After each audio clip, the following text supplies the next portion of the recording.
Radio communications break down.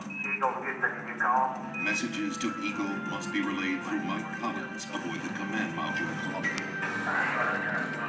Throughout the crucial final checks, contact with the Eagle keeps dropping out. And Flight Director Gene Kranz inches closer to aborting the mission.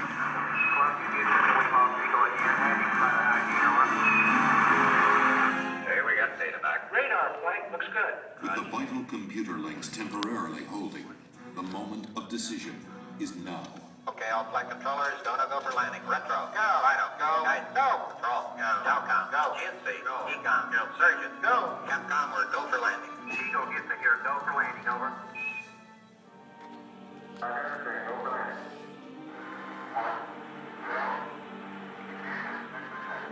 Campus NCC base odds 10%.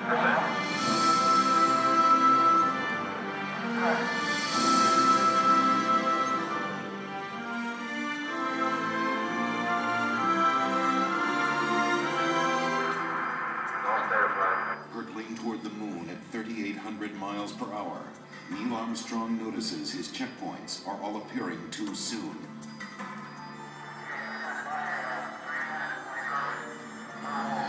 This means a serious navigation error. You think you're a little long downrange? At these speeds, 3 seconds long means missing the safe landing zone by 3 miles.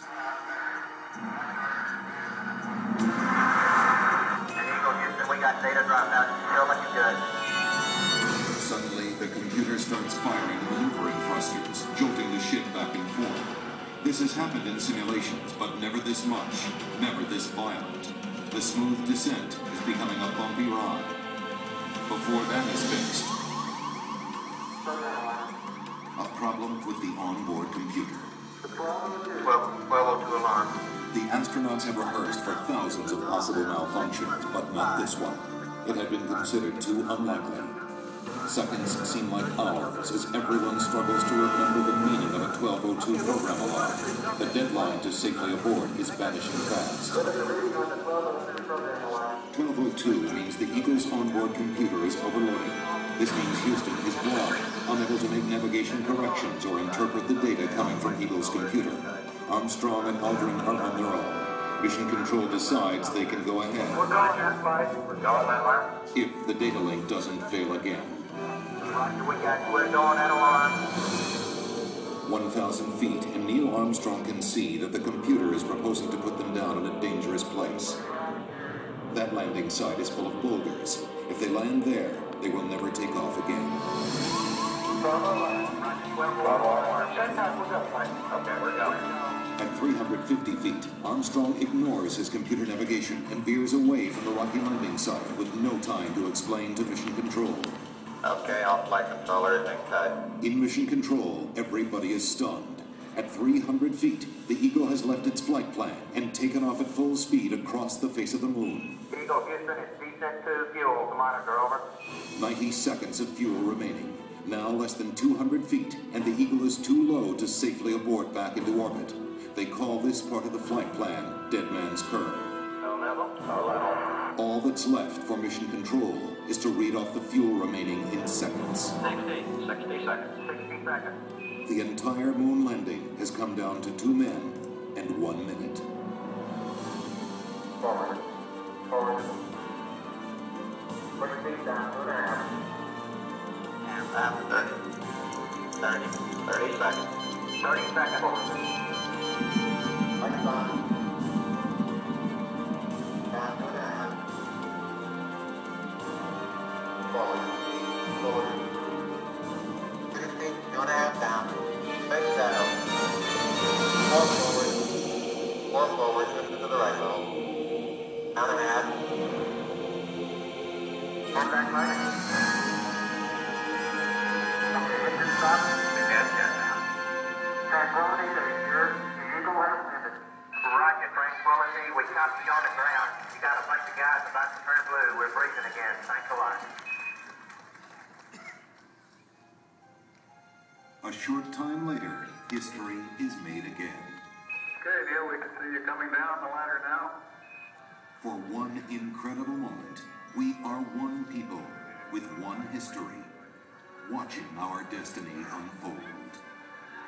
That's one small step for man, one giant leap for mankind.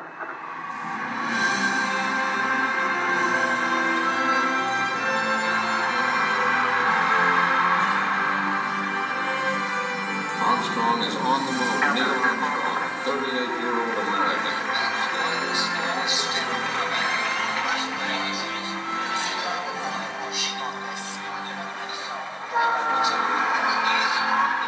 It was a moment shared by an entire world. Man from the planet Earth first set foot upon the moon. It came in peace for all mankind.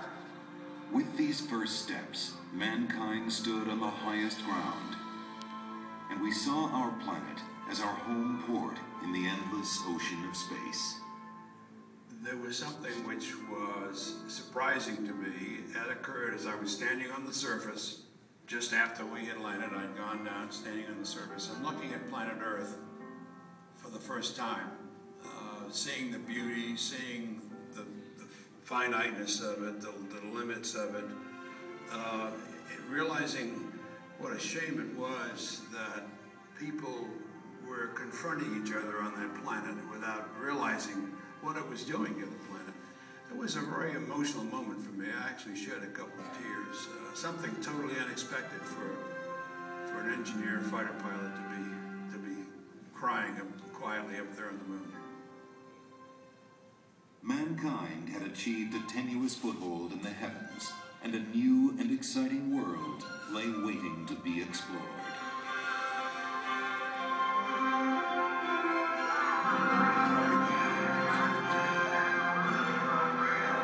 The first mission had stayed for only one day, but over the next 3.5 years, 5 more Apollo missions visited the moon, and with each one, we stayed longer, roamed further, and discovered more.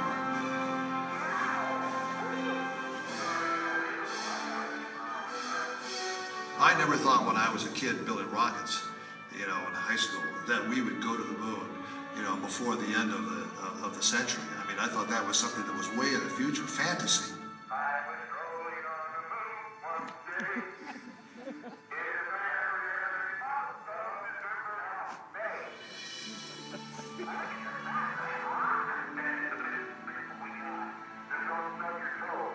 We have got to understand that as a people, we need to stretch. We need to reach beyond our grasp. We need to strive to do things that seem impossible, because in the accomplishment of them, we move society forward.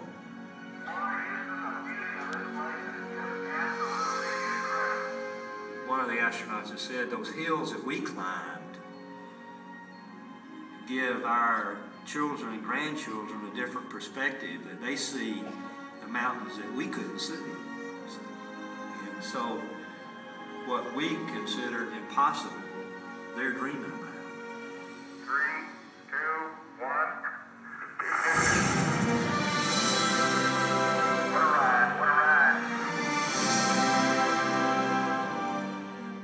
When I have a chance to talk to kids, I tell them, the first thing I tell them is to take the word impossible out of their vocabulary. Go to their teacher tomorrow morning and scratch it out of the dictionary.